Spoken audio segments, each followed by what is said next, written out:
So, welcome to Books and Brews Light number 37, and that means Books and Brews and Books and Brews Light combined. We are now at, I think you might be about the 112th author we've interviewed. So, yeah, we have been doing it just every month, but now I do it sometimes a couple times a week. I took a month off when life got really busy here, but I've just started up again. So our guest today is Remington Keyes, who kind of a jack of all trades. You're an author, you're a member of the Screen Actors Guild, you do martial arts. What am I missing? I'm missing something. You have written and produced some short movies. And I've also been a radio host as well. That's right. Of course. The Nerd Talk podcast, which I know because I have been on it. So Yes.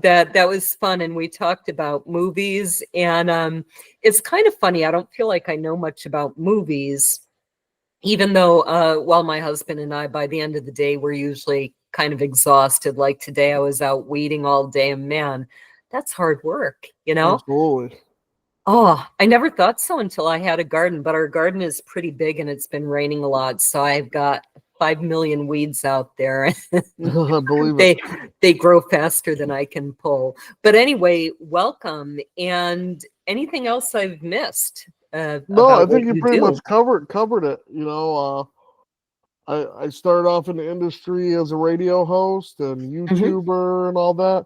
It just kind of evolved from there. You know, everything's kind of connected to each other, and I've been able to like progress my career into other avenues from YouTube, radio hosting, and you know that sort of thing. So now do you have the Nerd Talk podcast and another one? I thought I saw another title. So I hope my radio show, the first radio show I did was Homie and the Redneck. It was which is a book too. Which is a book, yes. Yeah. And that kind of like kicked it off where I learned how to use like my show to get like into music halls and like performances and get celebrities and contact managers and stuff. It kind of taught me all that stuff for me to do my podcast, Nerd Talk podcast, years later. I had done Homie and the Redneck when I was 15. Oh wow! So you started early. Yeah. Okay. One of the authors we talked to some time back, he's kind of at the top of my mind because I'm creating shorter videos from everybody's longer interviews, so we have material. M.B. Zucker wrote his first book when he was 15, and it's very thoroughly researched. It's historical fiction about our founding father. Well, it's not fiction. It's a novelized retelling of the life of John Quincy Adams. And then he wrote another one, too, when he was 16. And so it's neat. It's really impressive. Yeah, but it's impressive to have a radio show at 15, too. So I can say I played with the Minnesota Orchestra, I think when I was 16, but unfortunately that's not quite as impressive as it sounds. I was in a youth symphony and they were doing the 1812 Overture, if you're familiar with that one, the one with the cannons going off. Yep. And they wanted an extra brass backup section. And because one of the trumpeters, I believe he still plays trumpet for the Minnesota Orchestra, he was connected to the Minnesota Youth Symphony. So he invited us to play with them. So that's awesome. It was one of the most incredible experiences of my life. You have not lived till you've been on stage with 100 prodigies whose chords are so perfect and so tight. It just like every note practically gives you chills. It was amazing. That's but awesome. Yeah. So, but you've kind of branched out into writing books. I wanted to ask you first about some of these movies that you've done. And I think they're short, right? Like a few minutes or. Well, the movies I've acted in were like feature-length movies. Oh, okay. In real studios and all that. The ones I've directed were more shorts. Because I did a lot of stuff. Well, I went to film school at 15. So when I was in film school at 15, we had to do a bunch of like short films and stuff. So I was doing a lot of directing and while I was in school, I had gotten the opportunity to work as a cameraman for a bigger studio. And from there, I learned, like, when you're working for a studio, they're always taking internal pitches. You know, like my big goal in life used to be want to be a movie producer. So that was kind of my foot in the door, was when I was doing this cameraman stuff, because they would take pitches from people who were already in the company. So being a cameraman, you're already working for the company. You still qualify. So I had gotten the idea to pitch Homie and the Redneck as a movie, and I had sold the script, signed all the contracts, sold it for $30,000, and from there they didn't use it. So I had got an idea. I was getting frustrated with a lot of my scripts were being sold, but they weren't being used. They weren't turning into bigger projects. And one of my friends who's a director had told me, well, why don't you turn these scripts into books? And that's how I started writing books. Okay, so it all flowed one into the other. I'm curious. So the more you say, the more questions I have. How did you end up in film school at 15? Well, I was on the verge of dropping out, and it's not that I was a bad student, but like, I don't think I went to a hood school, and they always say the hood schools don't have a lot of resources to help kids that, got ADHD or autism and stuff like that. And I just think because I have ADHD, it fell under that, where I didn't fit their curriculum. And so I was on the verge of dropping out, and I had found this program where you could take college classes for your high school credit, so that you could get a college diploma at the same time as getting a high school diploma. But you didn't have to set foot on a high school campus. You're a full-time college student. And so I took full advantage of that, and went over and did all my film school credits, and all the college stuff. I'm literally only like 2 credits away from graduating college, and but I had dropped out of the college portion. I got my high school diploma, but I dropped out of the college portion to go work for this company as a cameraman. Okay. Did you have prior camera skills, or did you kind of learn on the job? Just from doing YouTube. Like, I had done a bunch of YouTube videos when I was 10 years old, and nothing too big, but we were getting like thousands of views on our YouTube channel. And so, I didn't have as much equipment as I have today. I didn't have a tripod. I only had like just like a regular, not even like a camcorder. It was just like my mom's photo camera, the family camera. Right. And we would use like dressers or like boxes to kind of use as a tripod and stuff. And I learned little tricks from that, from not having the resources to make better productions. Right. I watched little bits and pieces of some of what you have on YouTube, and I got a huge chuckle out of it, because my kids really like, some of them in particular, like filming some movies. And so they've done some really funny ones, and they've had a lot of fun working together. And I kind of wish some of them would have gone to film school and did that. So tell me about Homie and the Redneck. What inspired that? The radio show, well, I got the opportunity while I was there, because I wanted to be a film producer, to go work at the radio station. And because they took kids who were in college, they got to host a show. And so I took full advantage. I got my nephew, who was 13 at the time, said, "Hey, you're really funny. You always have these like one-off jokes." And he's like a very sarcastic person. You can't have like a serious moment with him, because he's just always cracking jokes. They said, "Hey, and he's really good with music.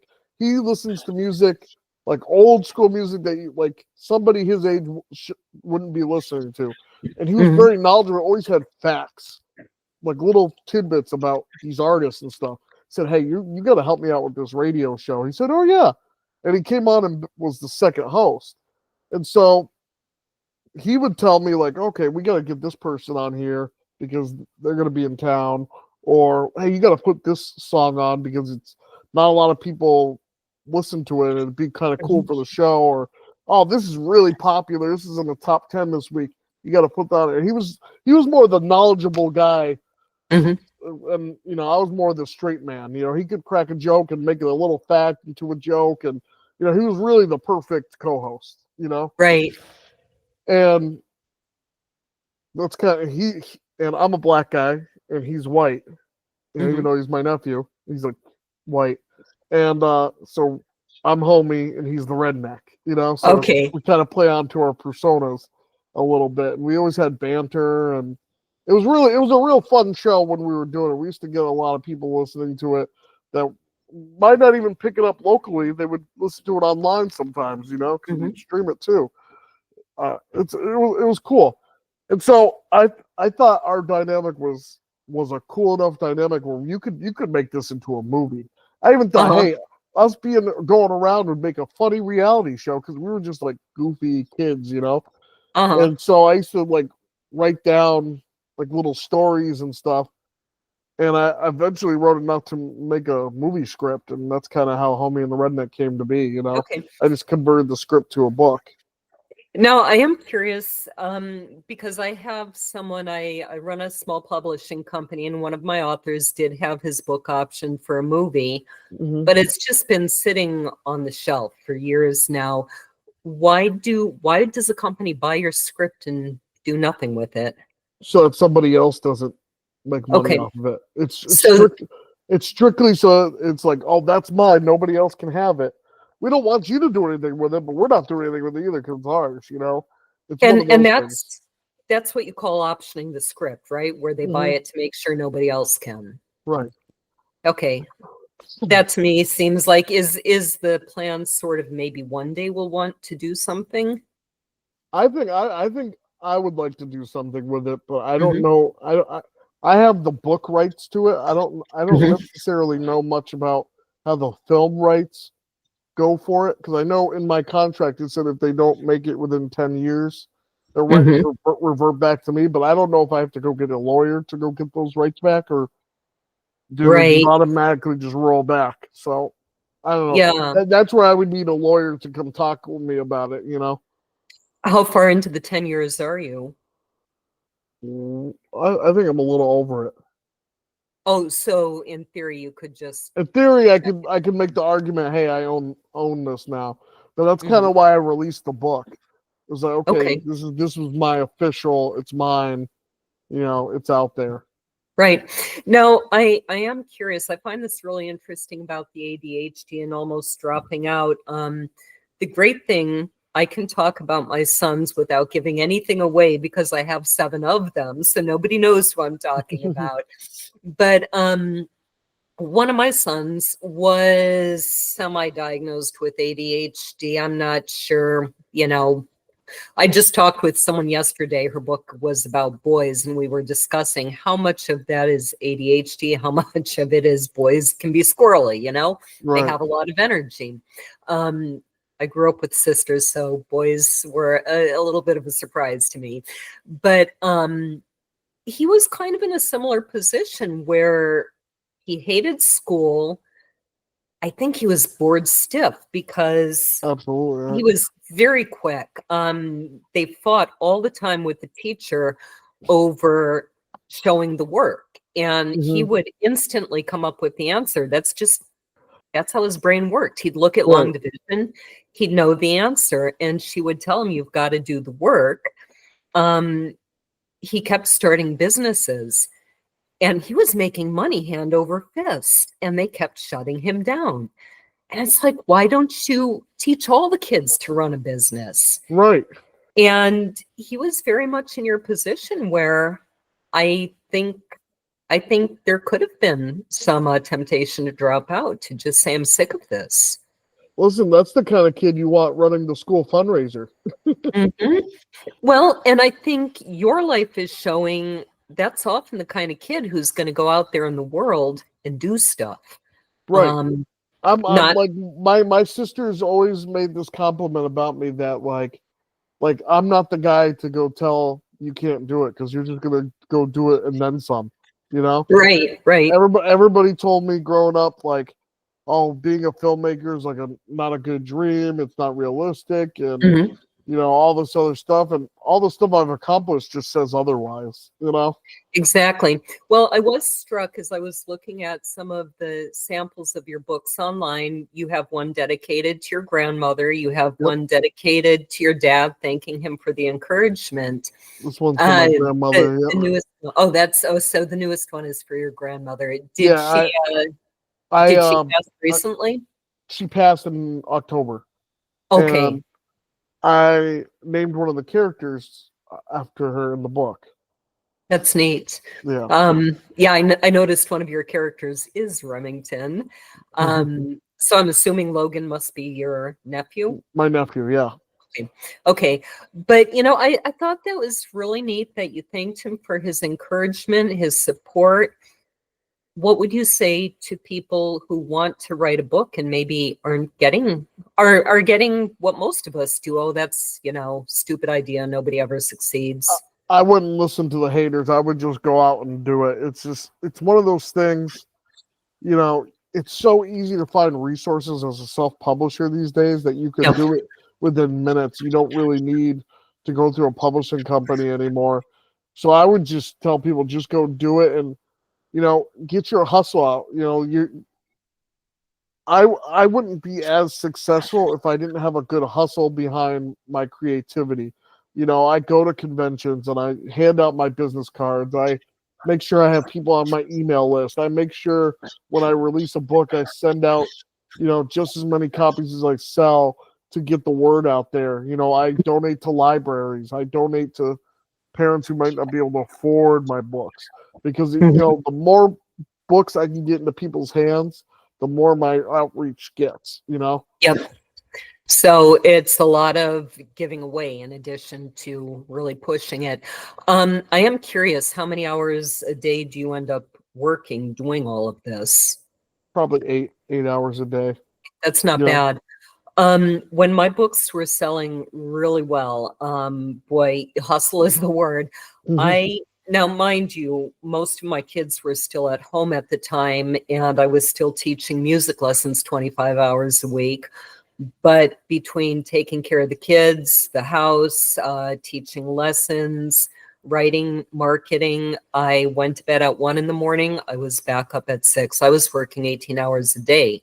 But I will say it paid off because I believe I've sold probably well over 100, maybe 110,000 books. Wow. I was doing Congratulations. I was doing really, really, really well.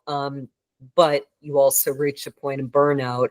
And so I'm still trying to get back into more of a a manageable flow. But now, of course, I've got the garden and the animals and all this to take care of too. So you have the Eternal Flame series. I have the Eternal Flame, which has got 2 books in its series. I got Homie and the Redneck, and then I got Galactic Guardian. This is my latest. Okay. Is the Eternal Flame going to have a 3rd book? Is it a trilogy?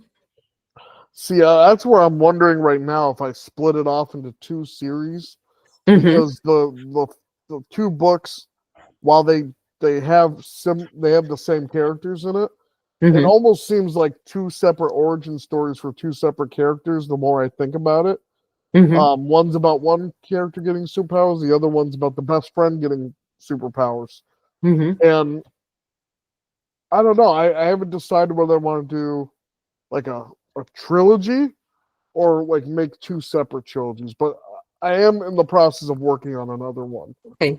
So people who love the Eternal Flame, do you want to elaborate a little more on what the stories are about?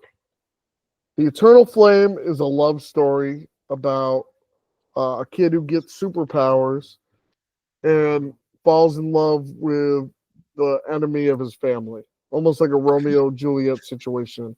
Okay. And his quest, essentially in the book, is to find these mystical items to try to save the girl he loves from trying to kill him. If that makes sense.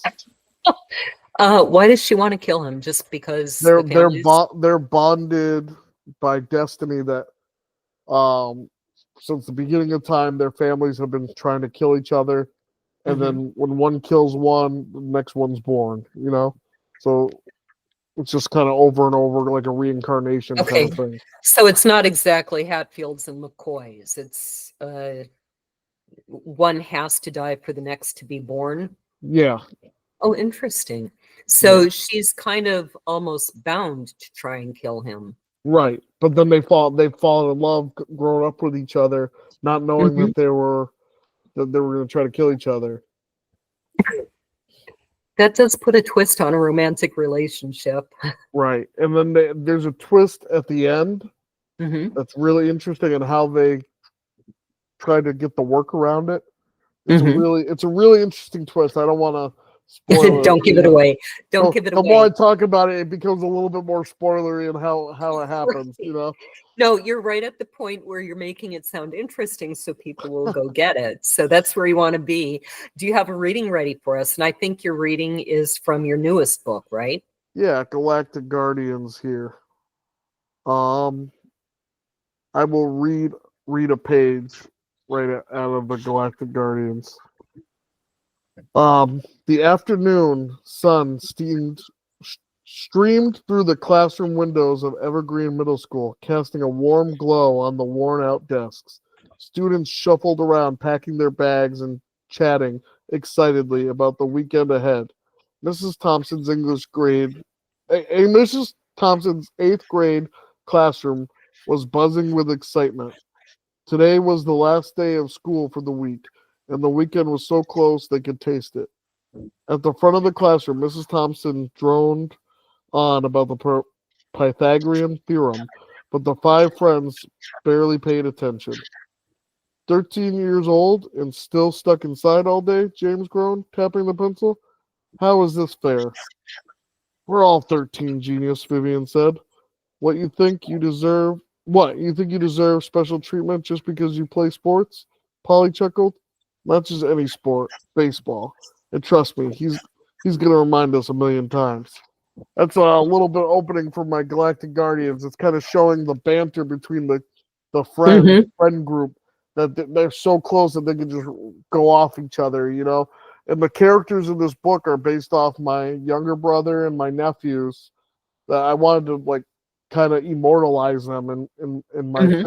fictional universes and make them So superheroes.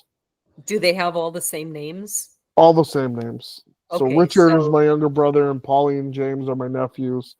And okay. then I immortalized my grandmother, making her a main character as part of the gang, and Which one is she? she's Vivian.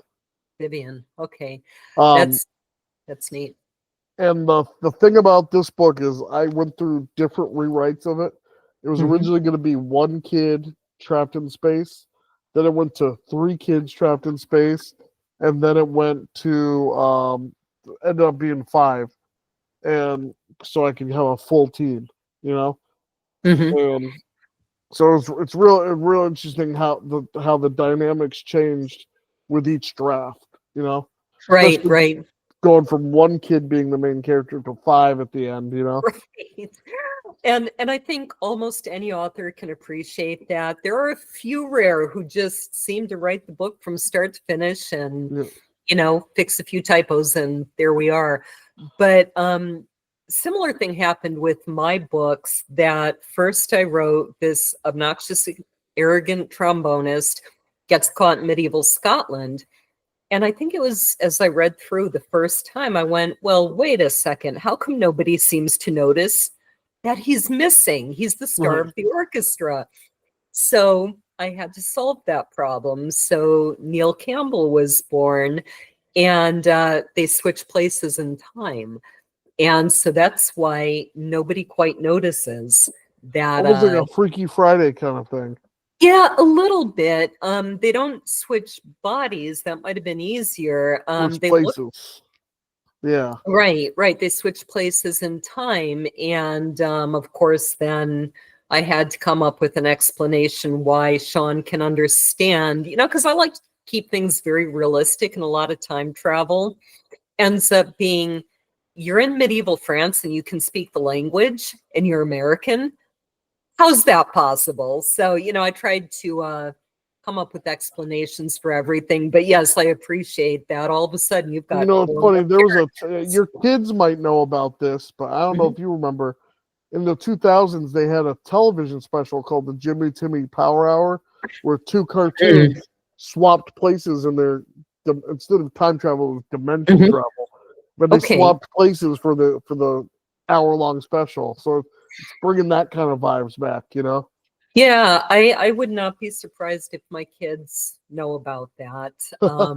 It's what did they watch? What was that one with the evil professor and the platypus, Perry the platypus? Oh, Phineas and Ferb, yep. Yes, yeah, that was their thing. They really liked Phineas and Ferb and the show Psych. Have you ever watched that? Yeah, I've seen Psych, yeah. Yeah, that's a fun one. So tell us a little more about these kids are trapped in space and what happens. So they there. find a giant robot, okay, almost like Voltron. And they're fooling around with the giant robot and it shoots them off into space. So now it's almost like space survival. They gotta, fly through asteroids, go to different planets, learn how to eat new foods because they're not necessarily just their mom's not gonna go cook them food. They're 13-year-old kids. They may not have like this skills to cook. They gotta learn all that. It's all survival, almost like a Lord of the Flies kind of situation, but in space. Are they in some kind of rocket, or do they suddenly giant robot? So are they all inside the same one, or kind of inside different? They're in the same giant robot, but it can split off into 5 different robots. Oh, interesting. Okay, and then is there kind of an element of they have to save the universe since they're guardians? It's kind of complicated because they're trying to get to Earth, and there's a race against the clock because there's a bad guy hunting them down. For using this giant robot, which kind of happened accidentally, but bad guys don't care about that. So what is your best advice for people who want to write a book as far as learning the craft of writing, learning to structure a novel, anything on the craft of writing? For the craft of writing, I would say learn the 3-act structure. Introduce the characters, introduce a problem, and then solve the problem. Almost every story, every movie, every book, you're gonna find that's like the main outline. Introducing your characters, introducing a problem, solving the problem. You can break down everything with that. And so I would try to master that and making everything flow together. Also have good characters that are going to be relatable to your audience. If you can't see yourself in one of the characters or find a character you can connect with, you're going to be bored out of your mind and not want to read the book. So I would come up with characters that find your audience and then find characters that can relate to your audience in a way. Right. And I think well-rounded too, I don't know if, excuse me, when you started writing, was the term Mary Sue still a thing? Yes. Yeah. Oh, yeah. Yeah. Don't do Mary Sue's. We all hate Mary Sue's. Right. Absolutely. Yeah. And for this book, when I was making the characters, I would write down their personalities, likes, interests, and what sets them apart from the other characters. And I always had that next to me when I was writing, so I could look down. Okay, this is the situation. What would this character say in this situation? Oh, well, he's more into this stuff, so he's going to say something like this. Or, oh, he's the comedy guy. He might crack a joke when he's nervous, if there's a gun to the guy's head, those sort of things. Did you run into the situation where they just sort of seem to speak for themselves and you're like, oh, that's what they just said, I better write it down? Yeah, absolutely. Like I could picture it in my head as a movie. And I was just writing it down as I saw, And like it got to a point where I got to 60. Well, I'm done. This is my story. And then I had somebody else look over and they're like, well, you could add there should be more information going on here? What happens Mhm. between this chapter and that chapter? And Right. so I was able to add extra stuff, and like I have a whole chapter of them they get an alien baby, and the next chapter is them learning to try to take care of this alien baby. It didn't Mhm. just go right to the next planet. It's giving them like filler stuff to do. Right. Well, I ran into that as I was going through the drafts, and this is to me the ability to publish our own books has been an incredible gift. But the downside is I think too many people don't do enough drafts. They do one draft and I swear some people literally don't even read it before they put it out. Although there is many very, very well done indie books too, Mm-hmm. obviously, or I wouldn't be talking to indie authors. But that's what I found. I would go through, write the first draft, I would read it through and go, wait a second, how did they get from point A to point B? Right. So then I'd have to figure out what happened in between. And I went through on my first book, I think I went through about 12 drafts. I'm just curious how many you've, This last typically are one I doing. wrote 20 drafts. It's probably the 20? longest that I've ever done with any book. I worked on it for a year and a half. It's the Hmm. longest book I've ever, like the longest amount of time I ever put into a book. Hmm. And I sent it to 10 different authors to proofread it and give me like a summary and like things that need to be taken and out, and I Hmm. and I took notes with every author that sent me something, and put it back into the final draft. Right. Right. And that is so important to have those beta readers.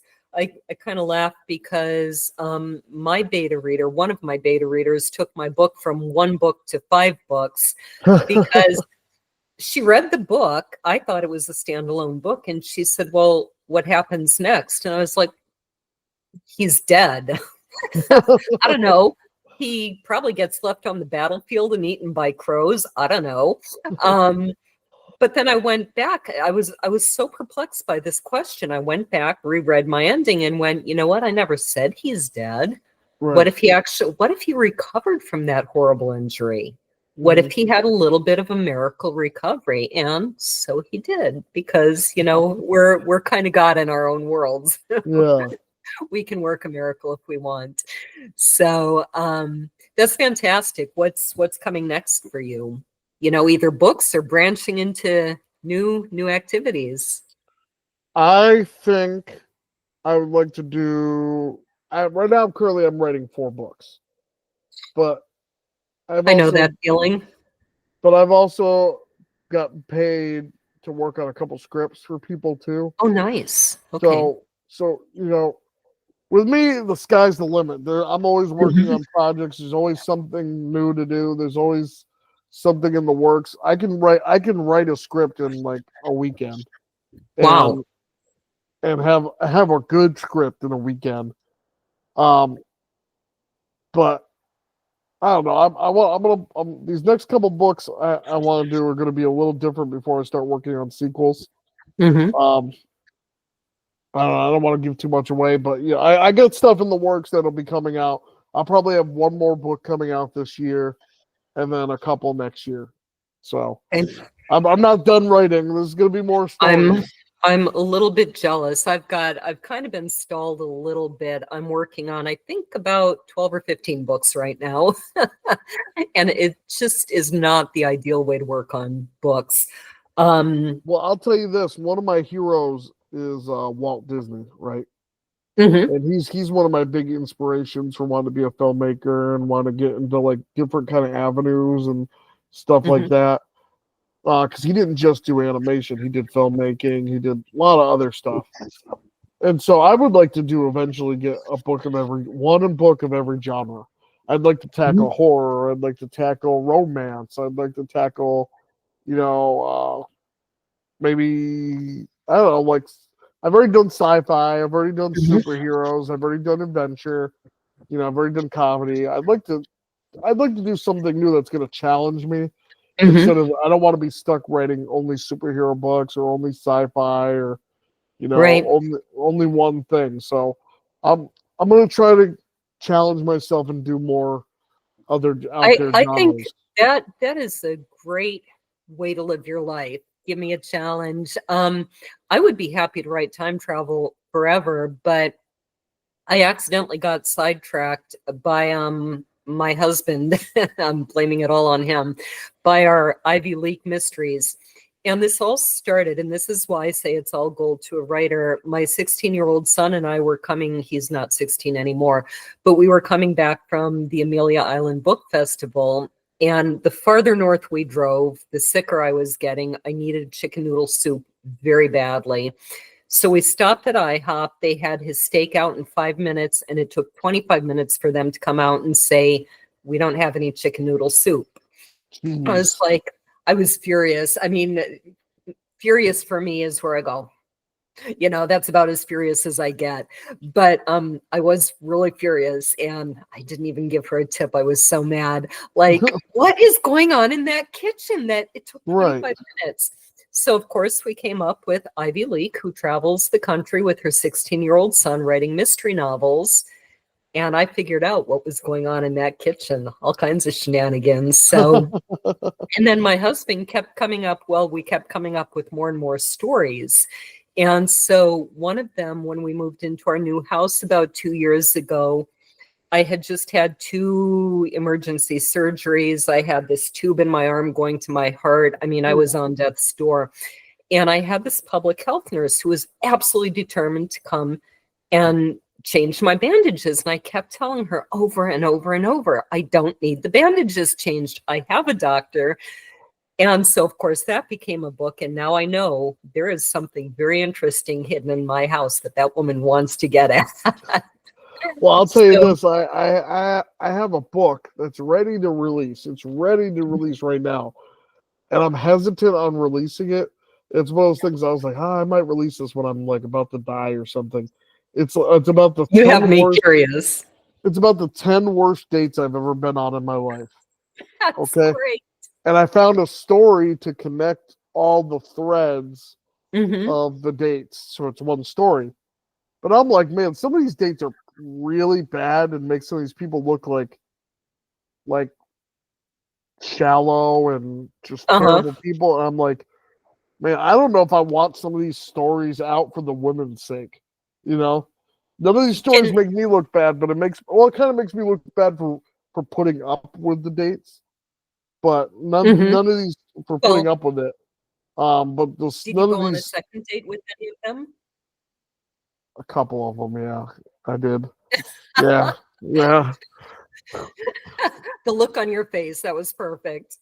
Um, Um, yeah, I can tell a little bit of the story here, okay. if you have some time. I do. I have all the One of time them in the involved world. me going to the girl's house to meet her parents, Hmm. and she's got all these siblings, and one This there's wasn't one of my daughters, was it? no, I hope not. Because I know this story. I went to meet his family, and he had all these siblings. We never saw her again. Well, it wasn't the siblings that was the issue. It was kind of the parents. Hmm. When we were sitting around the table and getting dinner, and everyone's getting a plate. I noticed the brother got baked chicken, the father got baked chicken, the sisters got baked chicken, and it comes to my plate, and I got fried chicken. Okay, Oh no. so then they're offering me drinks, and they got Kool-Aid or grape soda, right? You would think someone was making that up as a parody. My Right. gosh. And then so I'm enjoying the food. I'm so naive. I'm just like, oh, this is normal. I didn't even Hmm. notice that everybody else was just like got a different plate than I did. And I'm eating. I was like, oh, maybe it's just everyone gets different plates. I don't know. Hmm. Sometimes you get families that make bowls for picky children. I was Right. making every Right. excuse under the book. And Hmm. so the mother goes, oh, you enjoy it? I'm glad you enjoy it. We weren't sure what your people ate, so we had to Google it. Really? Oh yeah. So I have a whole chapter about, Oh meeting my the parents gosh. and that happening, and yeah. That is shocking to me. I've that's shocking to me. that Right. people think like that. Now I have a funny story about me getting a different plate of food.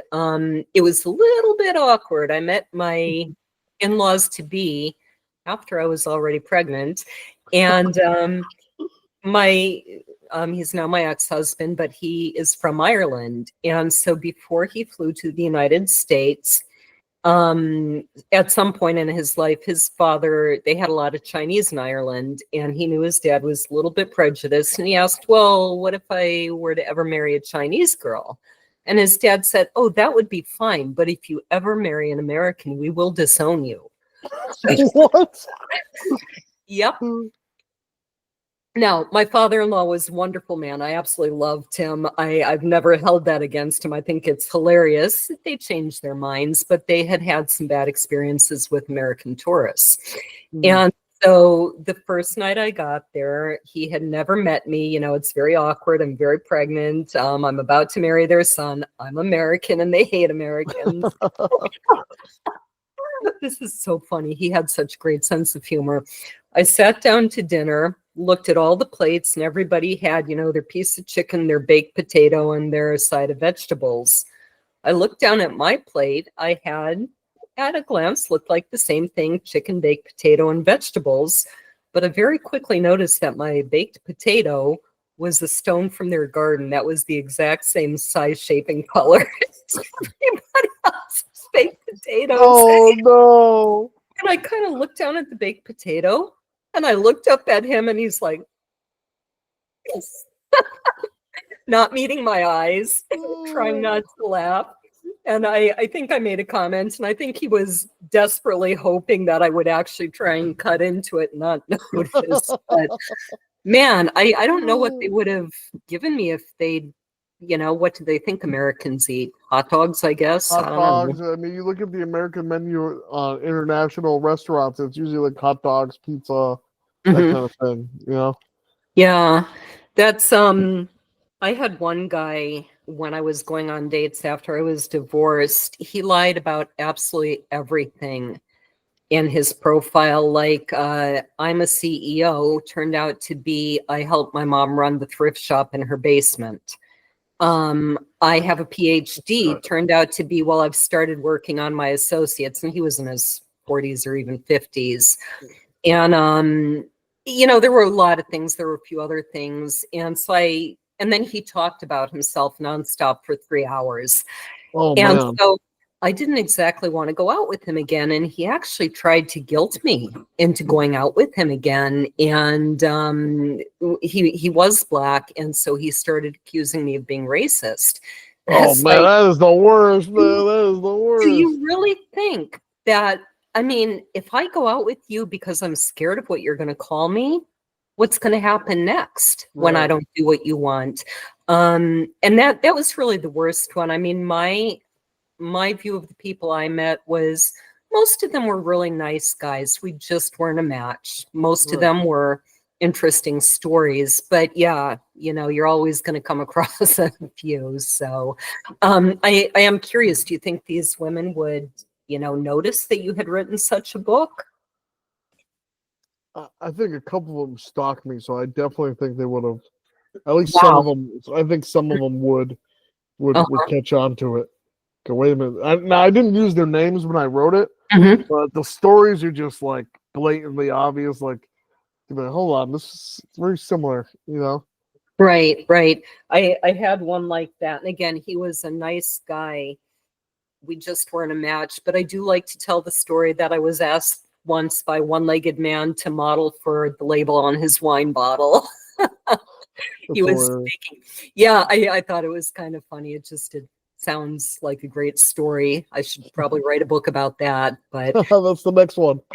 right, because I don't have enough to do. So I don't, my rabbits won't reproduce. Like they're the only rabbits in the world that won't reproduce. So I only Funny have, because I was mowing my lawn this week, right? And there's a little hole in the lawn, and I'm about to go over it, and 6 baby rabbits popped out of it. I wish my rabbits would do that. I was like, man, where'd all these baby rabbits come Yeah. from? Yeah. Well, we came here with 15, but anyway, that's a long story. They're just for some reason not having babies, and when they do, the babies all die. So I have to figure out what's going on with them. But where Maybe can they need people? some stuff to be happy, you know?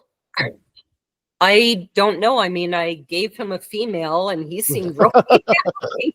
But I guess he's not the one getting pregnant, is he? So Right. I don't know. I'm going to have to do some research. So where can people find you online? You can find me on Facebook, Instagram, under Remington Keyes. You can also find my books at walmart.com, Barnes & Noble, Amazon. You can look up my name, or you can look up the titles: The Eternal Flame, Eternal Frost, Homie and the Redneck, and Galactic Guardians. Bam, you see, got my face right on the back there. There you go. Yeah, and you can follow the Nerd Talk podcast anywhere you listen to podcasts. It's out there, so come find me. And I should add, it'll be rolling up the screen anyway, but Keyes is spelled Keyes, correct? Oh, yes, correct, yes. Right. So it almost like keys, but with an extra E, you know. Right. And no relation to Key and Peele, obviously. No, it's it's one of my kids' favorites too. It's very much a Norwegian last name. I know a lot of people like to say it's Irish, but it came from Norway, and then they were kings in Norway. They went to Scotland and took over Scotland, and then they went from Scotland to Ireland, and a lot of them stayed in Ireland, and then they went from there to England, and from being kings, they went to knights, and then came to America. So there's a whole history there. So a lot of people think it's Irish. It really goes farther past. That's very interesting. My ex-husband had a name that didn't sound very Irish, and it actually came from Normandy. They had come 700 years prior from Normandy. So it technically, I guess, wasn't an Irish last name. I kept trying to make him put an O in front of it. So I'm like, if I go all the way to Ireland to marry an Irish guy, can I at least sound Irish? But anyway. The last name used to have a Mac in front of it. It used to be Mackay's. Okay, interesting. Yeah, so. I haven't come across that in my research. So people can find me at booksandbrews.net. My books and everything else is at lauravosica.com. Our sponsor is gabrielswornpress.com. Go there and look at all the wonderful books from our wonderful authors. And you can see my non-reproducing rabbits. And actually, my sheep are extremely prolific. I swear, every day I go out there and they're like 3 new lambs. Like, where did they come from? You can see all of them at glenmerrill.wordpress.com. And next interview coming up is Clifton Pope, who is a poet, a speaker, and writes some self-help books. Help. I think I said that right. So thanks for being on. Cheers. Cheers.